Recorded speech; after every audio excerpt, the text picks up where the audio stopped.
Muy buenas a todos. Ahora estamos en el capítulo 2, a continuación del libro Estadística Elemental. El capítulo 2 tiene como tema análisis descriptivo y presentación de datos de una sola variable, en el cual tenemos los siguientes puntos, que son usted y la Internet, gráficas, diagramas de Pareto y diagramas de tallo de hojas, distribución de frecuencias e histogramas, medidas de tendencia central, medidas de dispersión, medidas de posición, interpretación y comprensión de la desviación estándar. Bien, en el primer punto tenemos lo que son usted el Internet.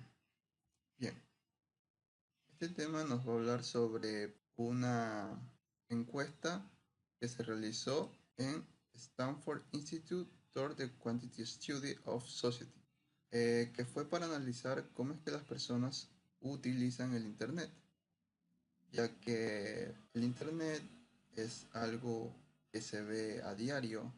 Cada persona puede estar conectada en cualquier parte actualmente, ya que cuentan con señales de redes inalámbricas y teléfonos móviles.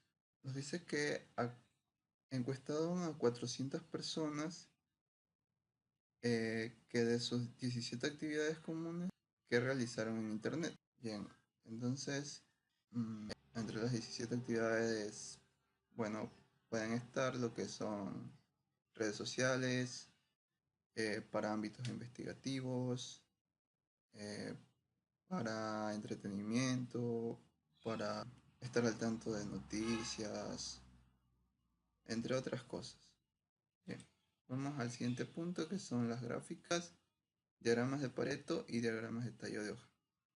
Bien, esto nos dice que hay diversas formas gráficas de describir datos, el tipo de datos y la idea que se va a representar, el cual determina el modo de cómo se va a utilizar. Esto quiere decir que no existe una respuesta correcta y única cuando se construye una gráfica. ¿Por qué nos dice esto el enunciado? Ya que hay dos formas, que son las cualitativas y las cuantitativas. Entonces, en lo que es cualitativas, nos habla sobre las gráficas de círculos y gráficas de barra, que son aquellas que se usan para resumir datos cualitativos o para atributos o datos categóricos. A eso se refiere que no tiene una respuesta correcta cuando se construye una gráfica, ya que existen varios usos.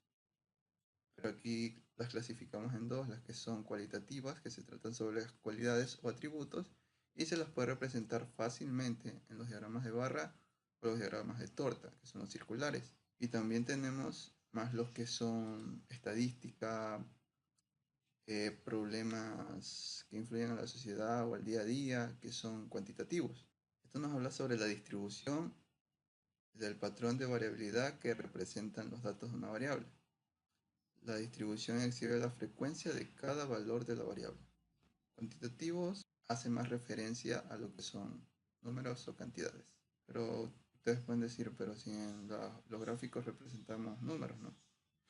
Cualitativos tenemos lo que son diagramas de Pareto. Esta es una gráfica especial de barras, y que en esta las barras representan la categoría más numerosa a la menos numerosa. Esto lo podemos ver en el siguiente ejemplo aquí. Dice gráfica de Paretos de delitos. Aquí podemos ver, esto es a lo que me refería. Aquí abajo no tiene números, aquí arriba claro tiene números, pero esto es lo que nos interesa más. Entonces, cuando habla de cualitativos, habla de atributos, características de una persona, animal o cosa. Podemos ver raza, orientación sexual, religión, etnia y otros, que son más para dar énfasis en los que son características y atributos de algo o alguien. Acá tenemos en cuantitativos la gráfica de puntos, que esto presenta los datos de una muestra al representar cada dato con un punto ubicado a lo largo de una escala, que puede ser horizontal o vertical. No tengo ejemplos de esto, pero les puedo decir que este pequeño línea o trazado que tenemos aquí puede referirse a la gráfica de puntos. Entonces, la gráfica de puntos está representada por una línea en donde se va a medir y se utiliza esto para permitir un valor más exacto, ya que en peso, en mediciones, hablamos más en general en las mediciones, en donde podemos tener variabilidades, ¿no?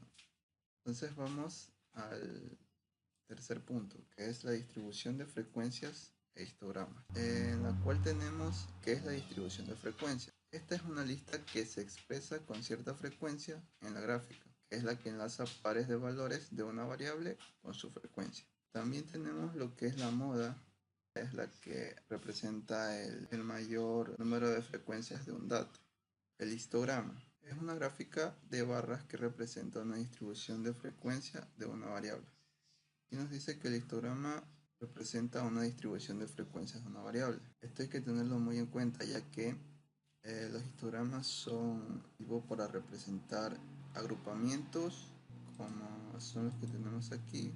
Representan agrupamientos, representan lo que son las frecuencias. Por ejemplo, aquí tenemos el histograma de frecuencia y el histograma de frecuencia relativa. El histograma de frecuencia, como podemos ver, aquí abajo tiene lo que son el nombre de los datos o la marca de clase, que es 40, 50, 70, 80, 90, 100. Y acá arriba tenemos lo que son las frecuencias, con qué frecuencias se presentan cada una de estas marcas de clases. En el histograma de frecuencias relativas lo tenemos totalmente diferente, ya que cuenta con agrupamientos, como aquí nos podemos dar cuenta.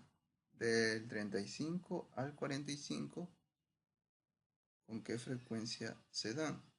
Entonces aquí podemos ver, y así sucesivamente, van por agrupamientos, no como estos que van en la mitad, va al 40 y la barra va en la mitad. En cambio acá comienza desde 35 hasta 45, haciendo referencia a que aquí hay un agrupamiento, desde 35 hasta 45.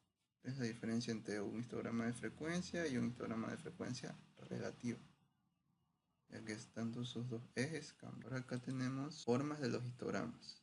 Aquí podemos ver el histograma simple, que es el que vemos en todos los histogramas de Excel. Tenemos lo que es el histograma continuo, le dice así porque todas las barras están alineadas. Tenemos también lo que es el sesgado. Podemos ver que primero inicia decayendo y después se eleva, va como escaleras decreciendo. Acá tenemos el de sesgado a la inversa, que inicia primero desde abajo y va creciendo hasta que llega a un punto alto y el último dato decrece. También tenemos, dice, el histograma bimodal, que como aquí tenemos es un histograma más o menos como los que vemos comúnmente. Seguimos con el siguiente punto, medidas de tendencia central. Definición, que son valores numéricos que se localizan en algún sentido y el centro de un conjunto de datos, entre las cuales tenemos la media, muy conocida media aritmética, que es la media muestral y se representa por una X, y la media se encuentra al sumar todos los valores de la variable X y dividir la suma entre el número de estos valores hacia n. N es la cantidad de números que se encuentra. Y tenemos la fórmula, que es la media muestral X barra suma de todas las X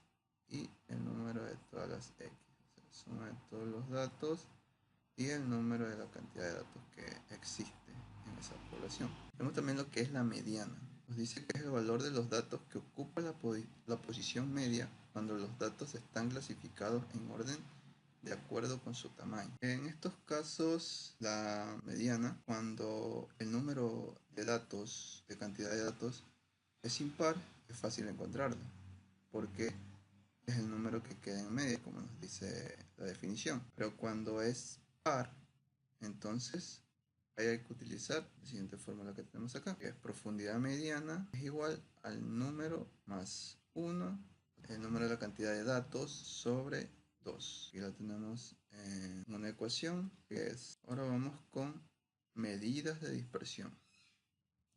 Así como teníamos las medidas de tendencia central, también tenemos la medida de dispersión. Aquí vamos a ver una pequeña diferencia entre las dos.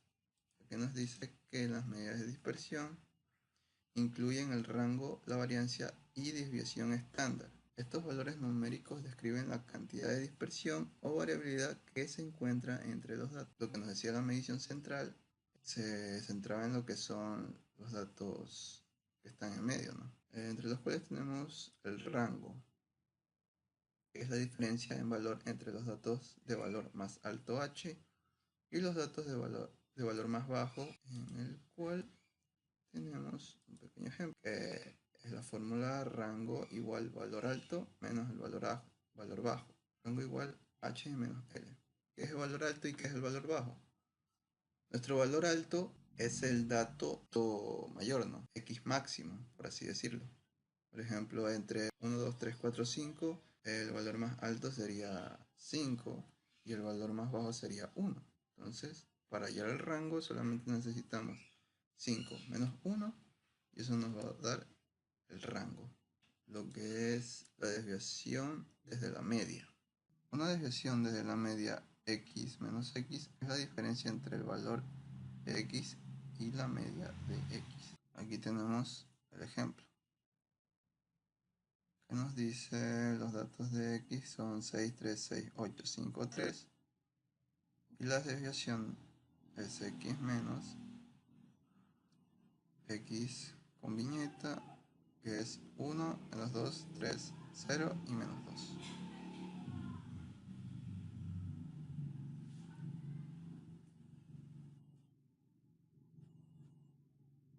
Bien. Ahora tenemos la varianza muestral. La varianza muestral S elevado al cuadrado es la medida del cuadrado de las desviaciones, calculada usando n-1 como divisor. Bien.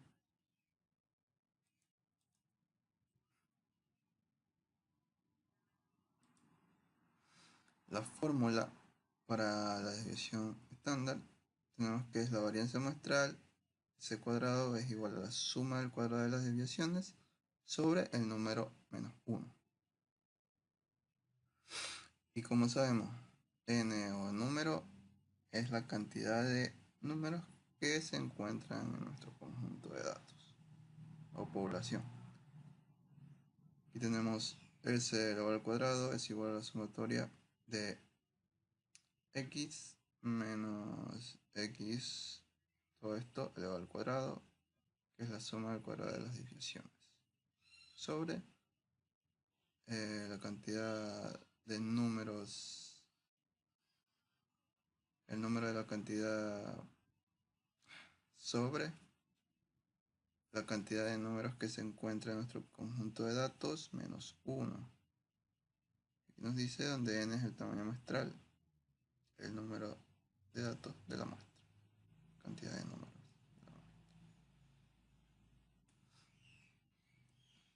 Bien, ahora tenemos medidas de dispersión. Las medidas de dispersión incluyen el rango, la variancia y la desviación estándar. Estos valores numéricos describen la cantidad de dispersión o variabilidad que se encuentra entre los datos. Bien.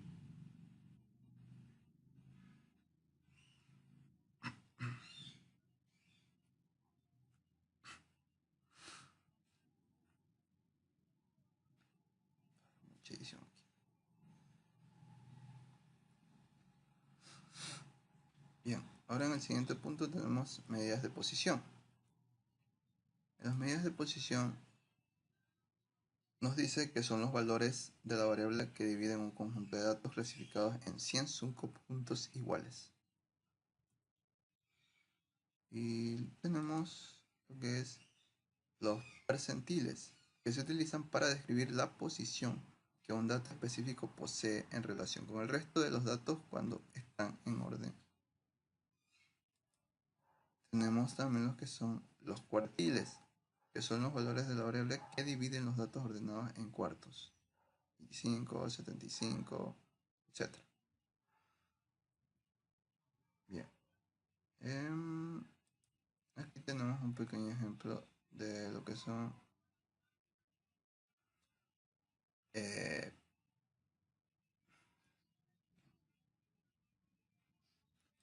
aquí tenemos un pequeño ejemplo de lo que es datos de posición, datos clasificados y orden decreciente. Están divididos entre cuartos que son 25, 25, 25 y 25%.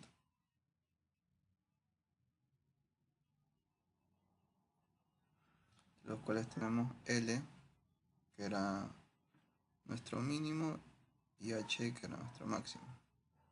Tenemos Q1, Q2 y Q3. ¿Pueden ver? Aquí tenemos una agrupación de Q1 a Q2 también y de Q2 a Q3 también. Así sucesivamente hasta H. Bien. Aquí en los cuartos tenemos un ejemplo donde nos dice que los datos clasificados y orden creciente están divididos durante un 1% cada uno y el orden creciente asimismo por unos por cientos. Entre los cuales tenemos datos clasificados y orden creciente y a lo sumo 100 menos cada porcentaje.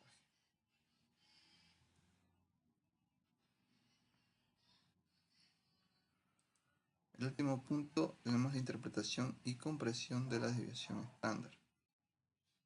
Este nos habla sobre una medida de variación en los datos que se ha definido como un valor calculado con el uso de fórmulas, y las cuales son regla empírica.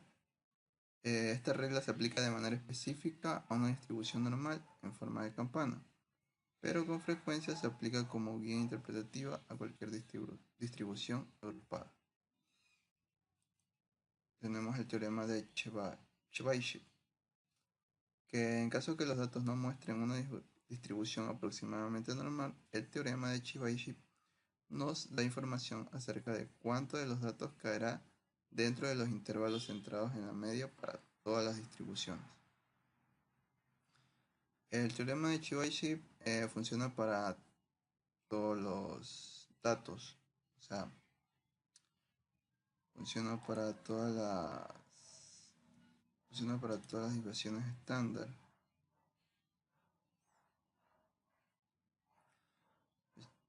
Eh,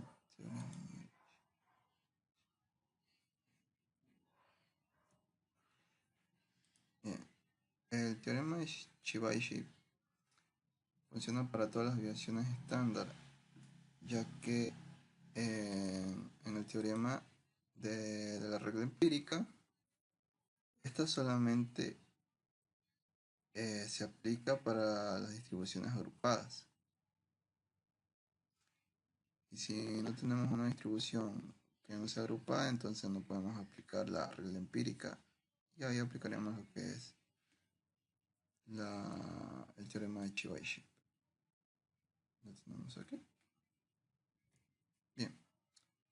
Este fue el segundo capítulo sobre el análisis y descripción de los datos de una variable. Bueno, eso es todo. Chao. Bueno, eso es todo. Nos vemos en el siguiente capítulo.